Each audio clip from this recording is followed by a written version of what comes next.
There were two events at the United Nations, and one was on 20th, which was a conversation with Max Kennedy, who was Robert Kennedy's son. Right. And this conversation mostly exploring how yoga can fulfill the sustainable goals of the United Nations, the 17 goals that they have of poverty and equality and various other environmental issues and things. How yoga could be useful in fulfilling these goals. Essentially, what we are trying to do is, we are trying to transform the world without being committed to transforming individual human beings. A world is just an abstract word for nothing. There is no world, there is just you and me, and people like you and me. If we don't transform individual human beings, there never ever will be any transformation in the world. We keep on talking about transforming the world, and that cannot happen unless we transform the human beings who populate this world. There's nothing wrong with the world except the way the humans function, isn't it? So if we are not committed to transforming individual human beings, because this takes a lifelong commitment, transforming the world is just an empty slogan. There was a time when I attended many, world peace conferences around the world. And I stopped going to them because I realized everybody knows this is just empty talk in the end. Just a talk shop, nothing's going to happen. Because, I was in one of the conferences and there were 42 Nobel laureates, Nobel Peace Prize people. And I asked them a simple question. How many of you can put your hand on your heart and say that you are peaceful? That you are capable of being peaceful, first of all.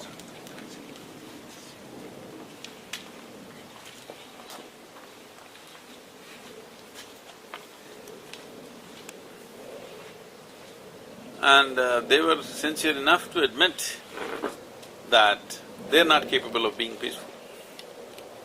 Then I said, why are we talking about world peace?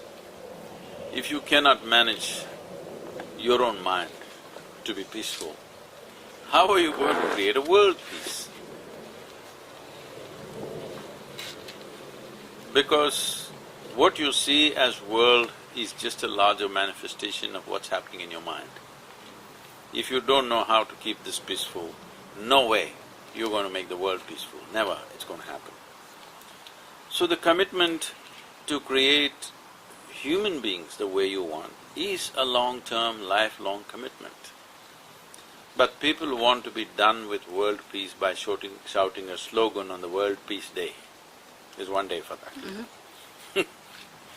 So the main theme of the United Nations conversation was how we could use yoga as a tool of transformation for individual people. And are we willing to create the necessary execution process to transform individual human beings? See, today, all of us have a toothbrush of our own, yes? Suppose London city had 1,000 toothbrushes only, and you had to go there every day in the morning to get brushed because it's a public toothbrush. How many of you would brush teeth every day? Probably you would do it once in a month because you stand in line to get brushed. And this was the situation some time ago. It was common, by the time you reach 50, half the people lost their teeth.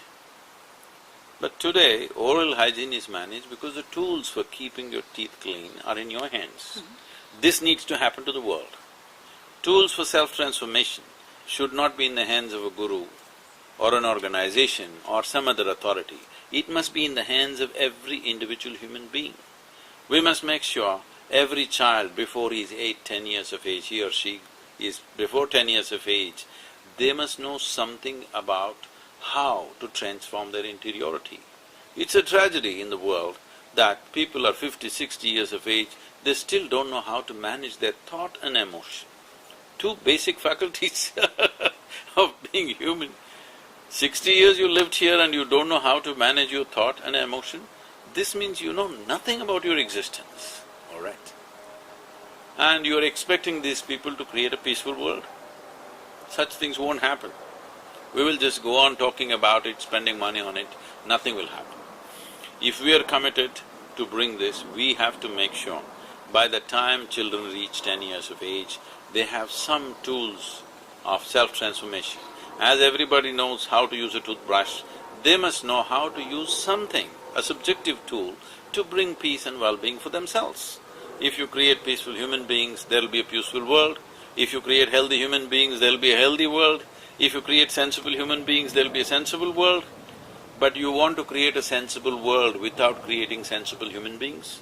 You want to create a healthy world without creating healthy human beings? How is this possible? So, we are trying to link how the tools of yoga, which are actually tools for self-transformation, can be made part of the sustainable development goals that United Nations has. What was the reaction from the audience that you were speaking to? Oh, it was extremely well received. It was for the first time something like this has been spoken in the UN halls, and the response was phenomenal. And the next day when we… after this event, next day when we conducted the yoga session, they say it is a record. These records mean nothing to me personally, but in the world these things are important. For the United Nations it's important. People of 135 nationalities participated in one yoga session. This is supposed to be a big thing. Right. Okay. So 60 ambassadors and 135 nationalities participated, a little over 1,000 people, in the middle of the afternoon, in a bright sun. So I told them, first thing we are doing wrong is, we're trying to practice yoga in the middle of the afternoon. Anybody who knows little about yoga, if they know little, you would know, always classical yoga said, it's like this, 30 degrees, either in terms of sunrise or sunset, sun should be always 30 degrees below, within 30 degrees from the horizon. After he rises here, you should never practice yoga. There are many scientific reasons for this. Okay. But they want me to teach yoga at 1:30 in the afternoon, lunch hour. I said, I won't teach yoga because it's fundamentally wrong. I'm not going to do that to the United Nations. So we taught them what is called as Upa Yoga, Okay. which is pre-yoga. This you can do any time of the day. From following on from your answer to the first question, are you optimistic that the UN is committed to seeing your plan of action? Will you be involved with them long term, or do you think this is a one-off, that you've started the process, it's for others to carry on? United Nations is a huge setup, but this International Yoga Day, which was mooted by our Prime Minister and taken up by our 176 nations or something, they're telling me this is a record again. Never before United Nations has come together, 176 countries have come together to agree upon anything in the history of United Nations. On one thing they agreed, they all know that something is needed to transform human beings, Right. to bring health, well-being, focus. We need some system, and they all recognize the most or the only non-divisive system is yoga. This is a system which has lived for over 15,000 years without any kind of organization promoting it. Never in the history of humanity it so happened that somebody put a sword to your throat and said, you must do yoga, otherwise you shall die. Okay? Never it's been forced upon people.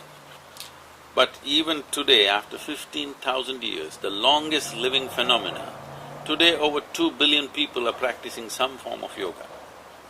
So this has happened because of the sheer efficacy of it, because it simply works. And I have raised a little bit of controversy in India because I said in United Nations, yoga is not an Indian thing. Okay. If yoga is Indian, then gravity may become European, not British. You hated it. So, a science which could have been discovered in a certain part of the world will not become theirs. It's India's gift to the world, but it cannot be Indian. So in India there's been lots of reaction, people saying, what kind of a guru did we send to UN? He's saying yoga is not Indian, it is ours. If really, I don't know how so many people have become more Indian than me. If I walk into a room full of people, I'm the only one who's dressed Indian, who eats Indian and as Indian as you can be. But they think they are more Indian than me. So what I would say to all of them is, if they really want yoga to become Indian, they have to strive as I am striving. From village to village, town to town, city to city, our volunteers, in thousands, in hundreds of thousands, they're constantly going, bringing yoga into everybody's lives. All these people who have so much time to tweet, if they also dedicate at least one day in a month to teach some simple form of yoga to somebody, if let's say 1 billion people in India start practicing yoga, if somebody walks into India and they see, wow, this is an Indian phenomenon. And if 1 billion people start doing yoga, invariably, after a while, you will generate very profound beings. Profoundness of experience, profoundness of perception, and profoundness of expression will happen. If you produce such people, the entire world will look up to India. Just because you tweet, they will not look up to India. And you better do it as quickly as possible, because more people, like on an average, more people in America today are doing yoga than in India, in percentages. So the wise men may rise in the West.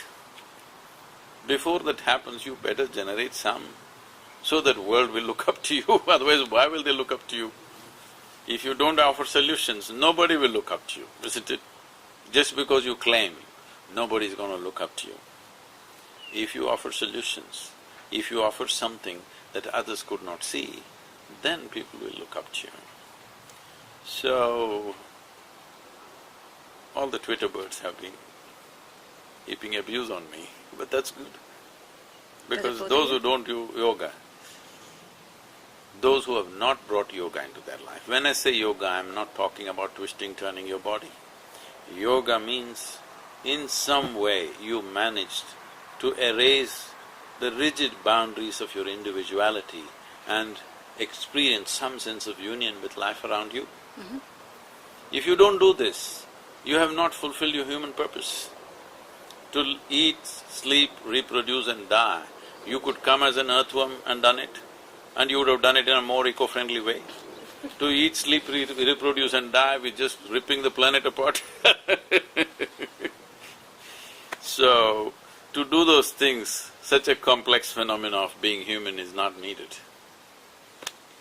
I want to go back also to your point about teaching young, catching them young, and you said… No, I'm not talking of catching them young. Okay. I'm talking about liberating them young. Liberating them young. If you could… Freeing them young, not catching them young. So apart from academic subjects that are taught to young children, what would you say we need to teach them for their emotional well-being? Right now, as a part of this yoga day, and this is already on, this is a 4-month campaign, where we are taking Upayoga practices to 30,000 schools across India. Okay. We're teaching yoga in 50,000 locations in United States in these 4 months. Okay. This, particularly the school project got initiated because recently, about 4 months ago, the statistics came out that over 9,000 children in India committed suicide below 18 years of age. Over 1,700 children below 13 years of age committed suicide. When our children start committing suicide, at least then, we must understand we are doing something fundamentally wrong. Children want to take their own life. What does it mean? It means we have not figured what is life, isn't it? We're doing something very fundamentally wrong. So we took up this and now we're touching 30,000 schools. That looks like a big number, but that is still a drop in the ocean. Our Prime Minister is lying down on the streets and doing yoga with children, with ordinary people, with the armed forces, with the police. I want people to understand which other world leader has ever done something like this for the individual well-being of human beings.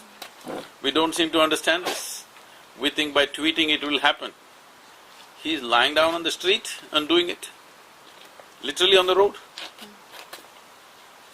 We need to understand this is what needs to happen, because he understands this is what has made him who he is, his yoga. I understand this is what has made me who I am, my yoga. This understanding and this inspiration has to go to every human being. This is not some exercise, this is not about twisting and turning, this is about understand the mechanics of life. If you don't understand the fundamental mechanics of life, if you don't have a grasp over it, you will live accidentally. When you live accidentally, anxiety is a natural existence for you. Even doctors are saying this, anxiety is normal. Anxiety is not normal, it is the consequence of a sick mind. But majority have become like that, so they are right because we're democratic. Tell us what inner engineering is about, if you could elaborate, please. Why would we engineer something, tell me? We could sit under a tree and live. Why do we engineer this house? Because we want our surroundings the way we want it, isn't it? That's the reason why we engineer everything. Well, we engineered our surroundings in so many ways. With this, much comfort and convenience has come into our lives, for sure.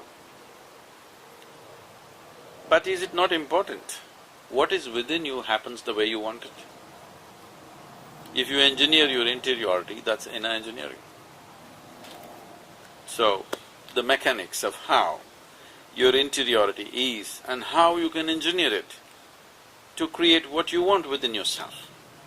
Because if even you are not happening the way you want, then this is a lost case, isn't it?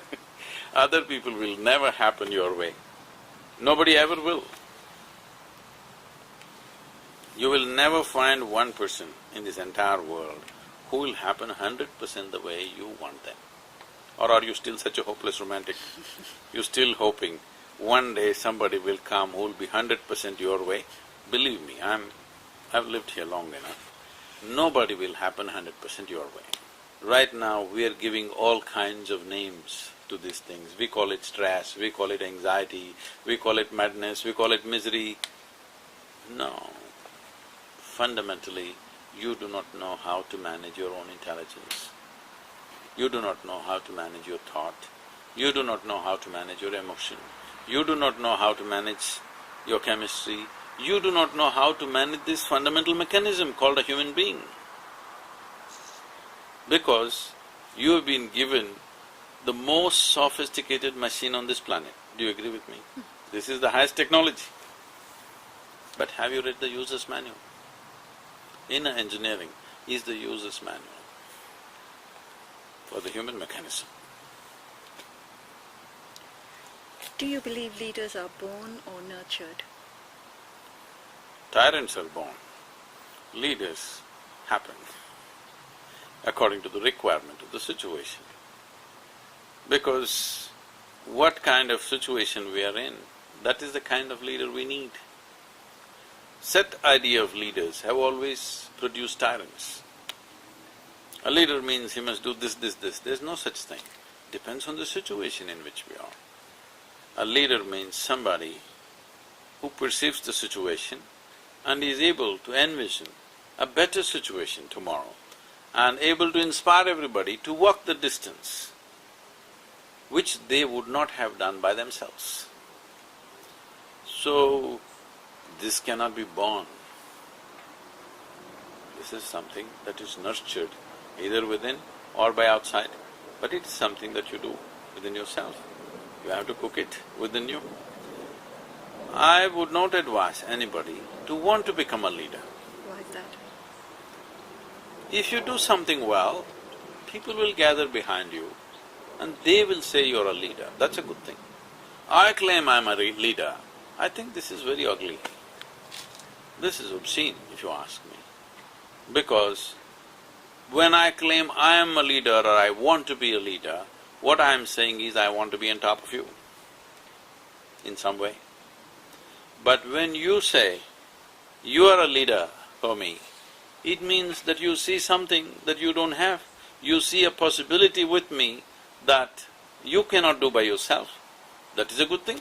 That is coming out of competence, not out of entitlement. I want to speak to you, I read about the fact that you worked with an English football team. Oh, that was just a brief. Could you tell us that episode, please? You watched them play and then you spoke to them and then they went on to win the next game, if you could… I can't claim they played well.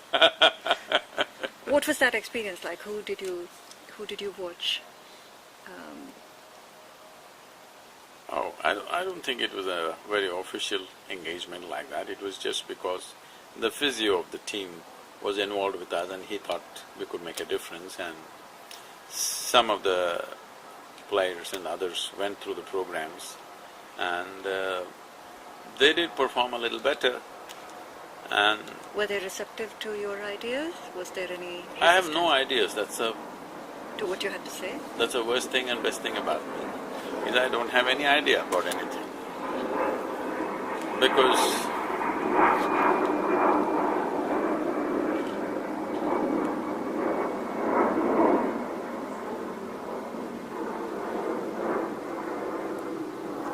I just see everything the way it is. I have no ideas running in my head, because the greatest thing I've achieved in my life is I've managed to keep my head empty, totally, always. Just to make it look substantial, I wear a turban.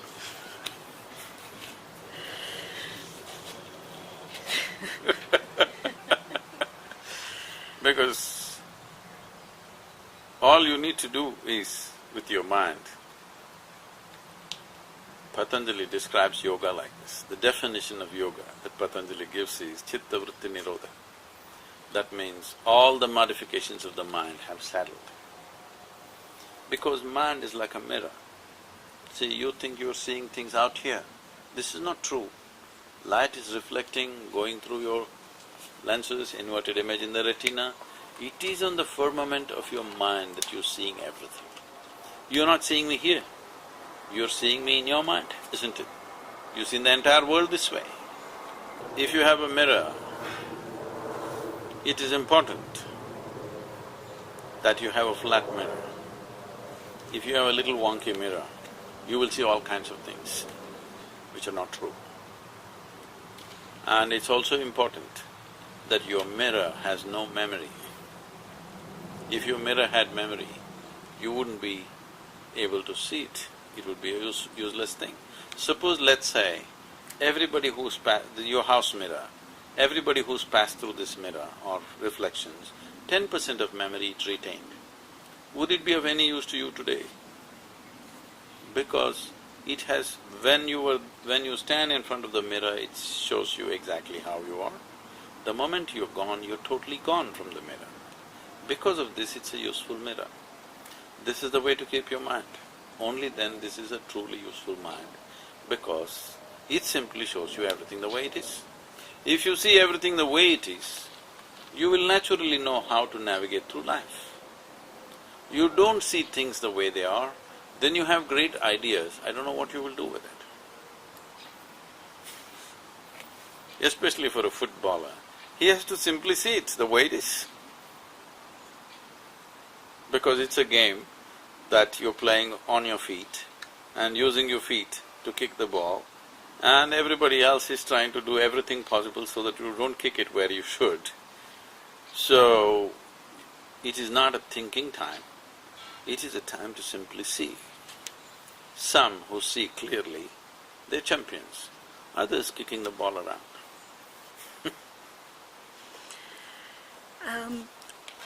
Would you say that success and happiness are mutually compatible? Isn't happiness a success? The question is, are you a successful life, or are you a successful journalist, or you a successful doctor, or you a successful something else? Or are you successful, fundamentally a successful human being? If you're a successful human being, you look at the nature of your activity, everything that you're doing is actually in pursuit of happiness, isn't it? No, I want to create this, I want to create that, because right now your happiness depends on that in some way. If I teach you a way where you can be joyful by your own nature, and then you do whatever you do, would that be a success for you as a life, as a human being? Yes. About being a successful something else, this is a question of competence, this is a question of opportunity, this is a question that is determined by the nature of things we exist in.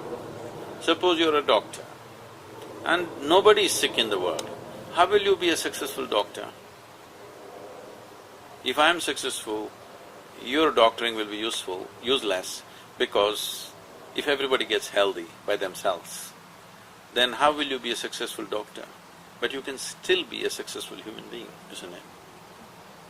Because after all, you're doing everything in pursuit of your well-being. If you're not well, how are you successful? So, it is not that they are mutually connected, it is just that, first things first, if you know how to be joyful by your own nature, it is a scientific fact that when you are in a pleasant state of experience, your body and your mind functions at its best. If you want to be successful in the world, fundamentally it is about harnessing the prowess of your body and your mind. If these two things are not working properly, how are you going to be successful in the world? In the world of lame, you may walk a little faster. I don't think this is a great success. Among people who don't have legs, if you take 2 steps, it's a big success. That is not success. That is enjoying other people's incapabilities, which is, I think, is sickness. You enjoying that you're better than somebody is a certain kind of sickness. You enjoying your existence for who you are is a fantastic thing. Every life does this and every life must do it.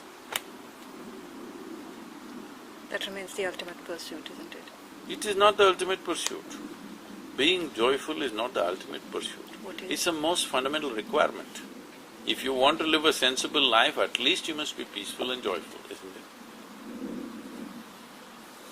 The Isha Foundation runs projects that help underprivileged people.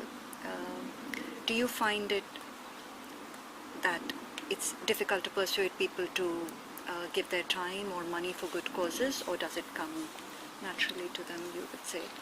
Nothing comes naturally. Money is always a problem. Because my problem is, if you give me £1,000, I have a £10,000 plan. If you give me £10,000, I have a £100,000 plan. If you give me £100,000 plan, I have a £100 million plan. So money is always a problem for me. Because what needs to be done in the world, unfortunately, is so big. I wish it was not, but unfortunately it is. Fundamental things, I'm not talking about providing great things to people. fundamental things like nourishment, health, education, ecological necessities, these things are still not taken care of for half the people on the planet. So, because the problem is so big, how much ever people do, people have done wonderfully well around us.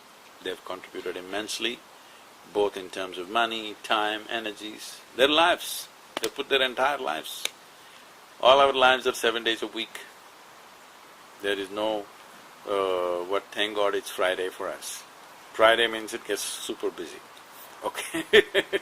So it's 365 days on, many of them fully dedicated, okay? If many of them chose even not to get married, those who married chose not to have children, because they want to give their entire time to making something happen. But if you do all this, still it's just a drop in the ocean, unfortunately, because the problem is so immense. Only if you somehow manage to put your humanity to sleep, if you manage to put your humanity to sleep, you cannot look at it and go on thinking everything is fine. If your humanity is on, if you have a beating humanity, if you look around, there is too much problem, unfortunately. So, do you ever get enough money and enough support? No. How much ever you get, it's not enough. People think our work is immense. I think it's just a drop in the ocean, and it is, actually. You spoke about the scale of the problem. When you see it, do you despair or are you optimistic that things will improve? Do I look like somebody who's in despair? No, no, I mean you realize the scale of it. Yes. I don't believe that if there is a problem, I should also become a problem. I should be a solution. Right. Simple. So if I am desperate, am I also a problem? So, I have done this much to myself, and this is what I'm teaching everybody. When it comes to the world will never be 100% the way you want it. You can strive to create it, which we are.